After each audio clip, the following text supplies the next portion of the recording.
I'm a bird, mother. I'm a bird. Trash Taste response to backlash while Hasan Piker finally found out.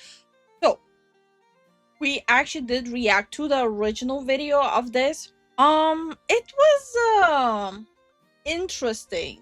It was an interesting decision, and I still stand by my statement that there's absolutely no way they didn't know that this is gonna happen. So today we're going to be going over some updates regarding the Trash Taste podcast fiasco. So in case you don't know, Trash Taste is a podcast run by the Anime Man, CDawgVA, and Giguk. They talk about anime and Japanese culture and things like that. And recently, okay, they don't really talk about anime, but they do talk about the culture in Japan. But mostly it's like, you know, just everything, every single topic.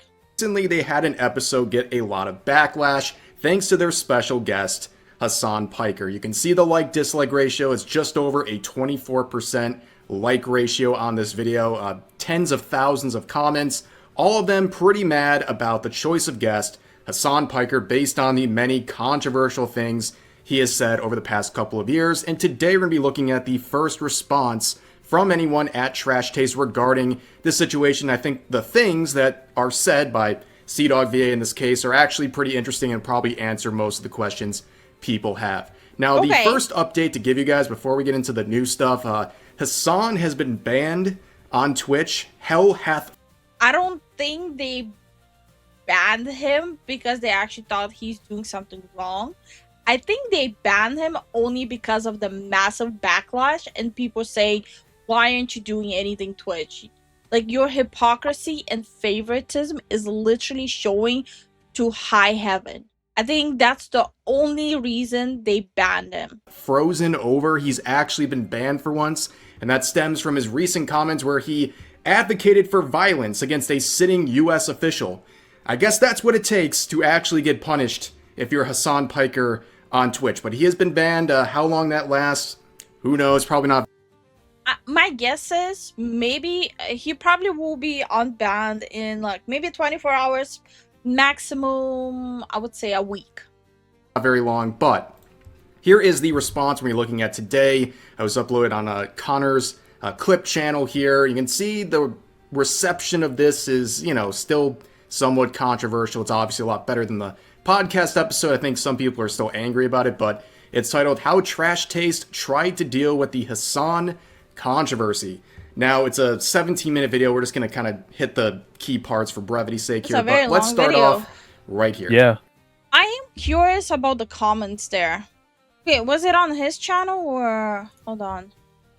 On the Clips channel. Oh, wow. No, the dislikes are racking up. Yeah. Okay, it's very hard to know what stream clip is from because Connor wears same shirt all the time. That's true. Blaming Hasan only and taking about both sides is insane. That's actually so disappointing. Hasan has been gassing up Connor so much, and he's genuinely a massive anime fan. I'm actually so shocked at how spineless Connor appears here. Okay, you're all adults. I trust you. That's your first mistake, buddy. Okay, people are not taking kindly to this. Yeah, no. Fence sitting at its finest, massive cope, what a pathetic response. Spineless. Pretty weak from Connor. Just so insanely disappointing. Fence sitter final boss. Yeah, people are not fans of this. The way that we handle it, and the way that you should handle a lot of these things when they happen, like drama, is that just don't... Sometimes it's just better to just not address anything and just let it just fade. Unironically, that's probably the best answer for most controversy, especially if you're someone who makes a lot of content, especially if you're like a daily uploading channel or streamer or something. Just like keep moving, unless it's really bad. In this case, it's pretty bad, right? A lot of people are upset, but I think the issue here is that they made that pinned comment about deleting comments, and it's like they started some sort of a response, which makes people expect a full response. If they're I even had like some people in our comments saying that it might be that it's YouTube deleting the comments, but I don't think so. They're going to touch one subject eventually you would expect they're going to touch all the subjects, and that's kind of what they're doing here, as it would play out. Mainly because when things get too heated, almost, no matter what you would say in that moment, people are still going to be going to be unhappy. Or at least, the group of people that want an apology or whatever, anything like that. If you say anything, they're just going to be more unhappy, and it just adds more fire to the flame. So that's why generally we're just kind of like, all right, we'll just let it die down, let it move on, let them get over it, and have their fun for the week. Most of them are brigaders. Well, okay, look, here's the thing, right? Here's the thing. So this is going to get clipped as well. I know this now. So I want to be very mindful about how I approach this.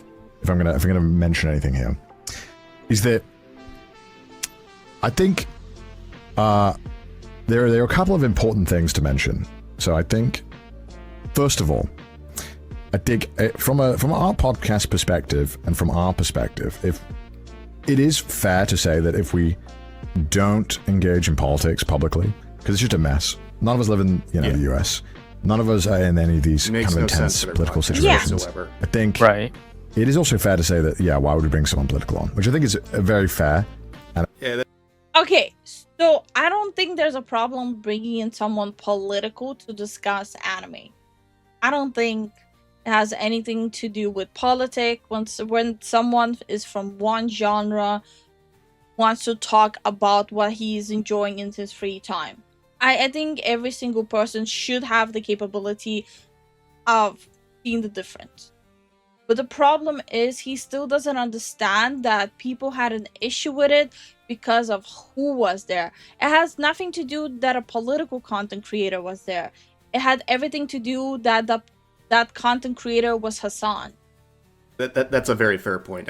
The fact he was there just in general wasn't very good, but it really wasn't just because he's a political streamer. I think they could have brought a lot of political streamers onto the podcast and wouldn't have had anywhere near the backlash. The reason people were so mad at this particular episode is clearly because of Hasan. And it's not just because he talks about politics, it's because people don't like the unhinged stuff he has said time and time again. Extremely, very fair criticism of us to do, which I agree with. And then I think the most annoying thing from my perspective and this whole thing is that there were legitimately fans of Trash Taste who were unhappy. And it's frustrating because you can't see or actually hear from people who watch Trash Taste or who aren't happy. He has an issue that actual people who watch them, that their voices aren't being heard, right? But how would they know who watches them, who doesn't? Because anyone can say that and they wouldn't necessarily know. I actually used to watch them. So my sentiment is coming as a person who used to watch them. Actually hear from people who watch Trash Taste or who aren't happy, because it just turned into a political dick swinging contest. Okay, I think there's some... It really isn't. It's not a... Majority of people who were unhappy about it, they honestly don't even care about politics. He needs to completely remove that point out of his mind. Problem wasn't that a political content creator was there, because it was Hasan, and it's not because it's a political, as he says, swinging contest. Some, maybe. I'm not going to debate that. There definitely were people who saw it that way, but the majority wouldn't have. Some bit of fairness there. It's hard to get a perspective on what the actual Trash Taste podcast fans think when there's so much negativity coming from people who probably aren't subscribed and are just going to this video to basically jump in on what's going on. And as I said in my previous coverage of this whole thing, I don't think the backlash on the episode was necessarily a repudiation of Trash Taste. I think they grossly underestimated how much people don't like Hasan outside his community. And I think this was more of a repudiation of Hasan himself. People saw the podcast episode as a lightning rod for their dislike of that man. And unfortunately for them, it's their podcast. So they're the ones kind of seeing the public reflection of that with the like-dislike ratio and all of the comments. But the anger was mostly towards Hasan. They didn't like the fact that they were on the podcast. The anger was specifically towards Hasan, and there was a backlash that they platformed him. But they're much more angry and seeing it as an opportunity to talk about him and show that they don't like him and to repudiate him publicly. And just happened, the vehicle for this was their podcast episode. And the interesting thing too, I think he talks about this later, but you can't really tell based on an outside perspective. I don't have their analytics, but looking at their Trash Taste YouTube channel, at most they've lost 10,000 subs because that's the way the metric moves. That's still a pretty decent number. It's every 10,000 subs once you get past 1 million. So from what I can see, they've lost. I wonder if they're already gaining back the subscribers. So apparently the daily average they're losing is around 300. It's only going down? These are weed metrics. Yeah, Social Blade is not the best with metrics. Even before that, they weren't gaining subscribers either, huh? Oh wow, that's a little weird and a little concerning. Yeah. Lost no more than 10,000. That's at the very most they've lost. So they might have only lost a few thousand subs over this, despite having an absolute nightmare of a reaction to that episode. About which side, which is bad on our part, because like we've never had any politics or any kind of talks like that in the comments. So I think it was kind of bad of us to kind of almost invite that. Second of all, the thing that was also very frustrating is that it, no matter what people were saying, there was a lot of brigading on a lot of sides, and I think that two things can be true at once. There were Trash Taste fans who were unhappy, and there also was brigading happening, which is also very frustrating to deal with, because then it's like, okay, now we can't actually listen to any criticism on the episode because both sides are jumping in, right? I find it very interesting that he phrases it specifically like Hasan did. Maybe there's nothing to it. Maybe I'm just being like a sinful idiot about it. But it just, I don't know. It's a little bit rubbing me the wrong way. Well, I think that is somewhat important. I mean, yeah, there are definitely people jumping in. Like I said, that podcast episode was like a lightning rod for people who don't like Hasan, and that's a way to show their disliking of him. But I think also, as he'll go on to say, is he wasn't aware of all these things involving politics and Hasan and some of his takes, and it's like, well, I highly doubt that he wasn't aware what's happening. Because that's like the #1 topic of the top content creators on Twitch, which Connor is one of them. He's like the top echelon of Twitch content creators who rub shoulders with people like Ludwig and Cutie, and he was even the presenter on the Streamy Awards and one of the people who got that. So no, he is in that circle, and that circle is specifically talking about what's happening right now. So there's no way he didn't know. That's maybe an opportunity to read some of those and understand why people are so mad and why it was a bad idea to have him on the podcast. But I do generally get what he's trying to go after here. And I even told Hasan, I was like, hey man, can you not? Like, it's bad enough that one side is doing this. Please don't bring up the fucking episode and be like, hey, send people. Just be above this. Don't. I'm glad also you told him to knock that off, because that made things infinitely worse. Okay, there was already a lot of negativity heading towards the episode, but when he said the whole counter brigading comment and encouraged his audience to jump in there and try to change the narrative, that made people even more divisive, and that made people even more gung-ho about trying to send a message with this podcast and the choice of special guest. Done. How old was Connor? He was only like 25, right? And he started the whole content creation super young. See, oh, he's 28. Why did I think he's 25? I don't know. You cannot even say that he's too young to understand.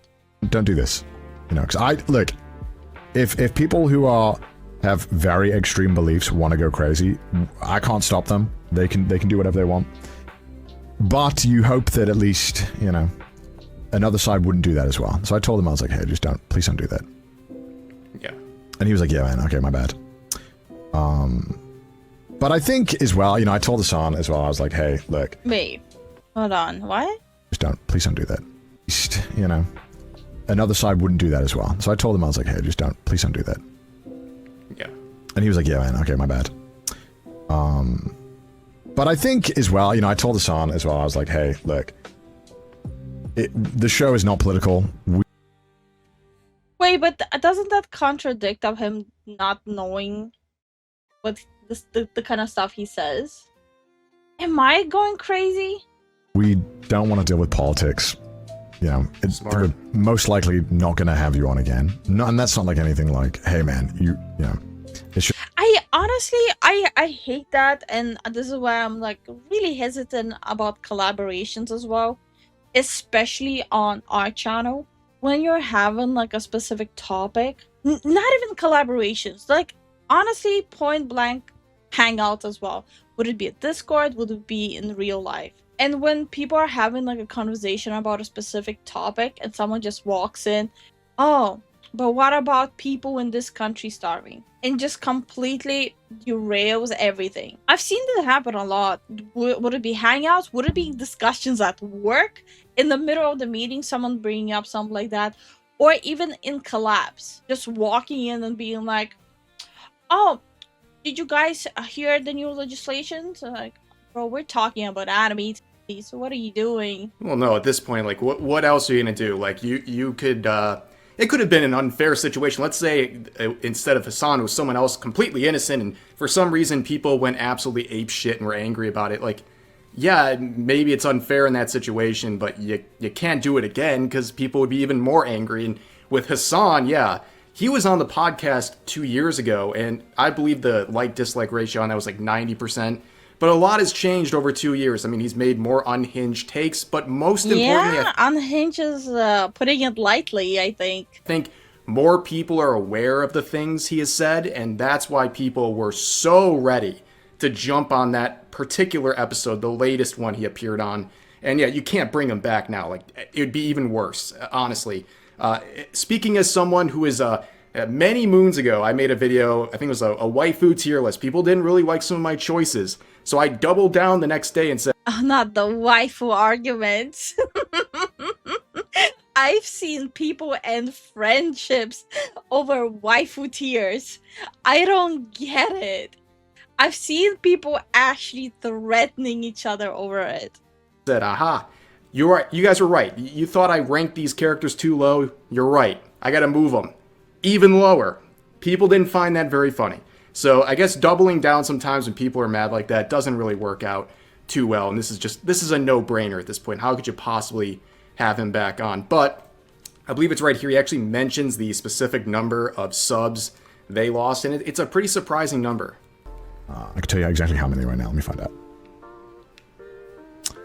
We lost 4,000 subscribers. Okay.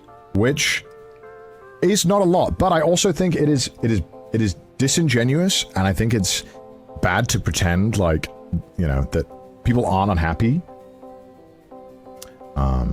Wait, which part is disingenuous? I'm a little confused about the wording there. I mean, first of all, 4,000 subs. Losing 4,000 on a video like that with so much negative...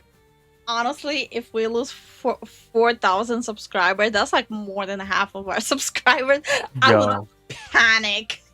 I would have been, we're cooked. Feedback is actually a very small number. I mean, 4,000 is nothing to like waft your hands at. Like, it's still a significant number, and it shows that people who were fans... But when you lose 4,000 subscribers overnight, weren't you like still panic? Even if you have 1 million subscribers, right? Wouldn't you still panic and think, okay, maybe I did do something wrong? Of the podcast and were subscribed, we're not happy. But it also shows that a lot of the people, like I said, the video is like a lightning rod for people who don't like Hasan. So they went over there to show their disliking of him. And that's reflected by the sub numbers there. And again, with a channel, they have like 1.5 million subs, to lose 4,000 is like a pretty small number. It's not insignificant, but you would expect it to be a lot higher given what happened and how angry... No, I think it sounds about right. A lot of people, yes, there will be they'll be upset about that episode, but most people are just gonna move on. Well, there was obviously a lot of bandwagoning on it because people were, loving it, and people don't like Hasan, and so people were jumping on it and making videos about it. There was a lot of stuff that people said that was just Okay, I think it's really unfair him saying that people are just bandwagoning, because I think he doesn't understand that there are also content creators who actually watch them. And there are people who are going to be talking about it because they used to look up to them. So I think him making like a blanket statement like this is quite unfair. And it just shows more and more that he's honestly in denial why people were mad. flat out not true, and people were just making stuff up. Some people were saying like, oh, they didn't have this guest on. They said they were too controversial, but they had another guest on. That's never happened. So the name I heard in that situation, I saw people saying that they wouldn't have Nux Taku on the podcast because he was too controversial. That was one of the names I heard people saying. I've never seen any proof of that, so I don't know. I feel like if they were willing to invite Hasan, I think... Funny enough, Hectone did a podcast with Nox Taco and Chibi Review, and it had way less backlash than this. I think they'd be willing to invite Nux if that's something that they wanted to do, but yeah, I think people were making that up. It's also like with the deletion of comments. I said that in my first reaction to this whole thing. I believe them when they said that they weren't deleting comments, because YouTube's comment section is really messed up, and it's not too surprising, but I think he's going to talk about that in a sec. That's just a bunch of lies. So I don't know what that was about. There was also the only things that were disappointing for me, my perspective as well, that like really, I was like, man, what the fuck? Is that people would then make whole narratives based around, because we had X on, that we then couldn't criticize any other creator. We couldn't, they're like, oh, these people have changed, they're horrible, yada, yada, yada. And that was like, oh, okay, that sucks that people are just making assumptions, but not a big deal. People would lie on the internet? But yeah, no, I mean, look, the reason why we didn't address it right away, we wanted to wait, was because a lot of people were, they were just demanding things. There were a lot of comments that were like, you need to delete this episode, where I feel pretty confident in saying this, where... I don't think they should, honestly. I can guarantee you right now, if they would delete that episode, they would have faced an even bigger backlash. If you ask Trash Taste viewers, do you want them to delete the episode? I think most viewers are sensible. They would say, hey, even if I don't agree with this episode, or I don't agree with this one, I wouldn't want you to delete an episode. Move, actually. I think that's crazy. Now, also, I want to make it very clear as well, in case you're watching this on YouTube, that because this is no doubt going to be a clip, that I'm sure that there's a good chance the comments, might get taken over depending on how big this clip is. Please think for yourself. It's gotten a lot of attention so Please far. don't just read top comment and form your opinion based around that. Obviously, you're all adults. I trust you. And what I really appreciated is... No, we're not adults. Honestly, expecting a person online acting like an adult, I think it's kind of too big of an ask. People are not gonna act like adults online. Is that a lot of Trash Taste fans did seem to be just tired of people picking a side and being emotionally charged about it, and we're kind of just like, hey, maybe it's not for me. All good. Yeah, next episode. That's not the vibe that they do on their channel. I think that's pretty obvious. But let's skip to one more section, and then we're going to wrap this up. But I think the underlying point is the same. Of like, look, so the Trash Taste fans are disappointed. Sorry, it is unfortunate. Are we going to delete the episode? No. If you did you unsubscribe? Okay, I apologize for that you felt the need to unsubscribe. But oh, I hate it. What? Oh, I hate this phrasing. Sorry, you felt the need to unsubscribe. To me, it sounds the same as like, sorry, you felt that way. At the end of the day, there was it was just we did not estimate what would happen. And that's pretty much exactly what I was saying. They just made a bad choice. It's pretty much all it is. Anyone who thinks there was some kind of malice in their choice of guest, or they were I think it's just tone deaf. I think the decisions and the statements and how they're handling it is so beyond tone deaf. They underestimated how much their fans will go along with absolutely everything they'll do. His political views or anything like that. I think that's going too far. I just think this was the results of not really reading the room, not understanding just how controversial Hasan is. They even Connor at one point basically also said that he doesn't really keep up to date on these things. I mean, I think on the one hand, you have a bit of a responsibility to understand who you're inviting onto your podcast, but I also understand that, yeah, not everyone's up to date on all this stuff. So, you know, it kind of depends on how you view that. But overall, like I said, bad choice. They didn't really see the big picture here and how much people disliked Hasan, and it was reflected in the like-dislike ratio. And I look at the latest episode. They uploaded another episode after the Hasan one, and that one has a somewhat abnormal amount of dislikes compared to their usual video. I think people are still mad about this, and they're still channeling their frustration through another lightning rod, which at this point is any episode uploaded, but obviously it's died down a lot. So I don't think that's going to continue for a bunch of episodes in the future. But for now, that's really what we got, okay? I think it's the... So there's no misunderstanding. Do I think Connor is just as bad as Hasan? Absolutely not. I do think Connor is a good person. But that being said, the fact that he's being so defensive and so adamant about just refusing to understand why the audience is even upset is kind of a letdown.